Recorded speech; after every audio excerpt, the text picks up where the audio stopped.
আসসালামু আলাইকুম ওরহমতুল্লাহ। প্রিয় ষষ্ঠ শ্রেণীর শিক্ষার্থী বন্ধুরা, গত ভিডিও ক্লাস পর্যন্ত আমরা মূলত আলোচনা করে শেষ করেছিলাম তোমাদের ইংলিশ পাঠ্য বইয়ের লেসন 23 যেটা ছিল গ্লোবাল সিটিজেনের যে লেসনটা ছিল, এই লেসনটা we live in a global village, এই লেসনটার যে আমরা এই পর্যন্ত পড়ে শেষ করেছিলাম কিন্তু, তাই না?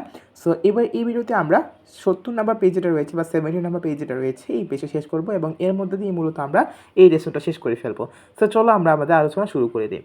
সো আজকের এই ভিডিওতে আমাদের যে কোয়েশনগুলো, 3টা কোয়েশন রয়েছে B2, B3 এবং C, সবগুলোই মূলত আমাদের গাইড থেকে সমাধান করতে হবে। সো টাইম ওয়েস্ট না করে চলো আমরা গাইডে চলে যাই, গাইড থেকে সমাধান করা শুরু করি।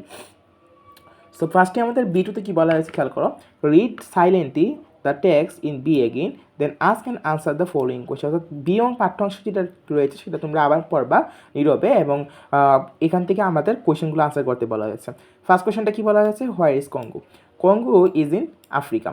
হো call Gurmit Singh mister global citizen and why? Uncle জুল। আচ্ছা, এটা আসলে আমি তোমাদের কাছে ক্ষমা চেয়ে নিচ্ছি। আসলে আমি তোমাদেরকে যে বইটা পড়ে যে গাইডটিকে দেখাচ্ছি এটা আসলে আগের গাইড, অর্থাৎ নতুন কারিকুলামের আগের গাইড, 2022 সালের গাইডটা এটা। সো এখানে হয়তো আমার নামটা একটু চেঞ্জ আছে, তোমাদের বর্তমান বইয়ের নামটা হয়তো অন্যরকম আছে। তাতে কোনো সমস্যা, তোমরা জাস্ট নামটা একটু চেঞ্জ করে দিলে হচ্ছে, আর তেমন কোনো চেঞ্জ আশা করি এই লেসনে নাই। সো সেখান থেকে তোমার নামটা একটু চেঞ্জ করে দিবা। এখানে 3 নাম্বার কোয়েশ্চেনটা রয়েছে, এটা তোমরা একটু দেখে নিবা। মানে গ্লোবাল সিটিজেস মিনস, মানে what do you mean by global citizens? Global citizens মানে তুমি কী বুঝো, বা বিশ্ব নাগরিক বলতে তুমি কী বুঝো? Global citizen means a citizen of the globe, মানে বিশ্বের একজন নাগরিককে আমরাই গ্লোবাল সিটিজেন বলি বা বিশ্ব নাগরিক বলি। He does not belong any particular country, তিনি কোনো নির্দিষ্ট দেশের থেকে বিলং করেন না বা তিনি কোনো নির্দিষ্ট দেশের অধিবাসী নন। সো এবার B3 যেটা রয়েছে সেটা আমরা একটু খেয়াল করি। B3তে কী বলা হয়েছে, make a list of 5 question you would like to ask Gurmit if you meet him. So এখানে গুরমিত হবে না, এটা মেবি আমি একটু সরি, দুঃখিত, এটা হবে হচ্ছে এই যে এটা আশার সান্তোসো, ঠিক আছে? সো এটা তোমরা নামটা একটু চেঞ্জ করে নিবা এখান থেকে, তাহলেই হবে। গুরমিত সিংয়ের জায়গায় জাস্ট তুমি ওই নামটা বসিয়ে দিবে, তাহলেই হচ্ছে। সো এখানে 5টা কোয়েশ্চেন আমি তৈরি করে দিয়েছি, তোমরা 5টা কোয়েশ্চেন এখান থেকে একটু দেখে নিলেই হচ্ছে। সো এবার চলো C নাম্বার যে অ্যাক্টিভিটি রয়েছে সেটা আমরা একটু দেখি। Listen to the CD or audio and fill in the following gaps. এখানে একটা ফিল ইন দ্য গ্যাপস রয়েছে, সেটা আমরা পূরণ করবো। The term global village was first, এটা হবে ড্যাশ, মানে এখানে ড্যাশ ছিল, এটা হবে first, use by Marshall MC Luhan বা মার্শাল ম্যাকলুহান, মানে মার্শাল ম্যাকলুহান নামে একজন ব্যক্তি এই গ্লোবাল ভিলেজের নাম, মানে বিষয়টা তিনি প্রথমেই ব্যবহার করেছিলেন।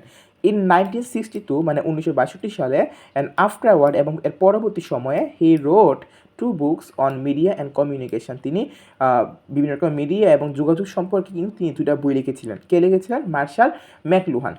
In this book, he said the telephone, TV, and electronic media have brought all mankind closer to one another. For example, if we see the news of floods in distant country on TV, আমরা যদি দূরবর্তী কোনো দেশের কোনো খবরে যদি আমরা বন্যা হতে দেখি, উই ফিল দ্যাট, আমরা অনুভব করতে পারি, we are also present here, আমরা অনুভব করতে পারি আমরা সেখানেও উপস্থিত আছি। We can see what is happening at the same moment, এবং আমরা দেখতে পারি বা যে একই সময়ে সেখানে কী ঘটছে।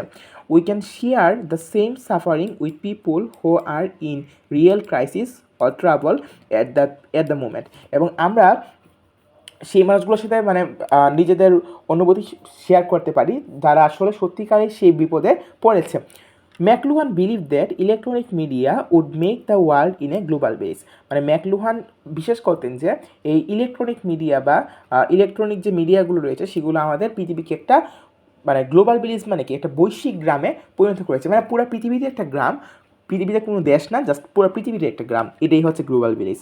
When he first said about the idea of global village, যখন তিনি গ্লোবাল ভিলেজ সম্পর্কে প্রথম বলেছিলেন, the internet was not invented, তখন ইন্টারনেট আবিষ্কৃত হয়নি। বাট নাও, কিন্তু এখন, personal computers and internet have made McLuhan's idea more viable than ever, মানে এই যে ইন্টারনেট এবং কম্পিউটার রয়েছে এগুলো ম্যাকলুহানের আইডিয়া বা তার যে ধারণাটা সেটাকে আরও বেশি বিশ্বাসযোগ্য করেছে। Now the entire global is living in a world wide web called the internet, মানে বর্তমানে সম্পূর্ণ পৃথিবী একটা গ্লোবাল, সম্পূর্ণ পৃথিবী একটা ওয়ার্ল্ড ওয়াইড ওয়েবে বসবাস করছে, যেটাকে আমরা বলি হচ্ছে ইন্টারনেট। সো এখান থেকে চাইলে তোমরা একটু, আমি মার্কটা একটু ডিলিট করে দিলাম। সো এখান থেকে তোমরা একটু উত্তরটা দেখে নিবে এবং কোন ওয়ার্ডের নিচে ফিল ইন দ্য গ্যাপস রয়েছে সেটা তোমরা একটু দেখে নিবে, তাহলেই হচ্ছে। সো এই ছিল আজকের ভিডিও, আশা করি ভিডিওটি তোমাদের কাছে হেল্পফুল হবে। তো আজকের মতো ভিডিও মূলত আমরা এখানেই শেষ করবো, দেখা হবে নেক্সট ভিডিওতে। ততক্ষণ চাই ভালো থাকবা, সুস্থ থাকবা, আল্লাহ হাফেজ।